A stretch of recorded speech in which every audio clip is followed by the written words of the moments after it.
There's a lot of people that don't understand what's going on, and why riots only in Minneapolis, and why riots in the place where there's an ungodly amount of fraud that has been discovered. We're talking about the Quality Learning Center near downtown Minneapolis.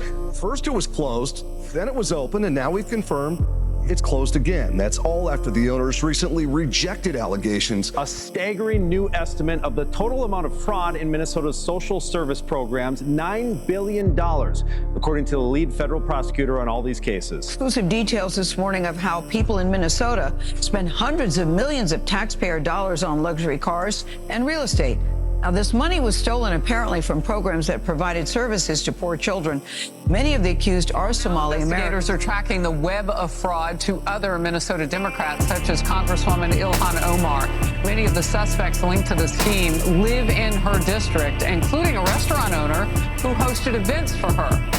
He has since been convicted of stealing $12 million. Congresswoman Ilhan Omar's net worth increased by nearly $30 million in 1 year, according to financial disclosure. Instantaneously afterwards, the narrative completely changes. Everybody forgets about the fraud. Now all anybody cares about is ICE and fascists and Nazis. Yeah. And it's there's you know what a color revolution is, of course. And for people that don't, it's a coordinated effort to cause chaos. And this is a very coordinated thing. The idea that this is an organic protest, these riots are organic, is nonsense.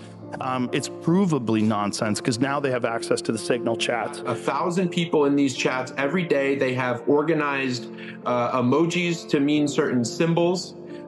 They have protocols, they have training manuals, and then they also have finance. I say it definitely does feel organized to me, and I think you can tell these people are well connected. They are in communication with each other, and they are giving them instructions. This happened all so quickly. People knew where to go, and they are taking commands. A reporter was on the ground in Minneapolis, and he was explaining what he has seen with his own eyes, that during the day, yes, peaceful protesters exercising their First Amendment right. But what happens when the sun goes down? A new group of people, younger, come out, and in his words, are agitators. They are standing outside a federal facility where ICE agents are going to start their work or finish their work for the day, and these agitators are kicking the cars, hitting the cars, trying to cause problems. Why would a state refuse to protect American citizens from murder, refuse to give the names or whereabouts of murderers and child molesters, and refuse to use its own cops to keep riots under control?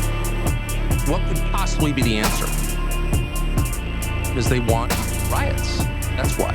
Because they want the chaos. And this proves to you, if you're following this at home and trying to make sense of it all, where did this come from? Why did I shoot these people? This is proof that what you're watching is not a series of protests about immigration. What you're watching are the beginnings of a color revolution, of a kind of insurrection against federal authority. And what you have to ask yourself, even if you disapprove of Trump administration, even if you have, some commitment to keeping illegal aliens here, is do you want that? Can you live with that? Too often you hear that ICE is just out there terrorizing the community or conducting administrative work. We've been on the ground in Minnesota conducting criminal investigations, and Homeland Security investigations has gone door to door to a lot of these suspected fraud sites all over St. Paul and Minnesota, and we're learning a lot.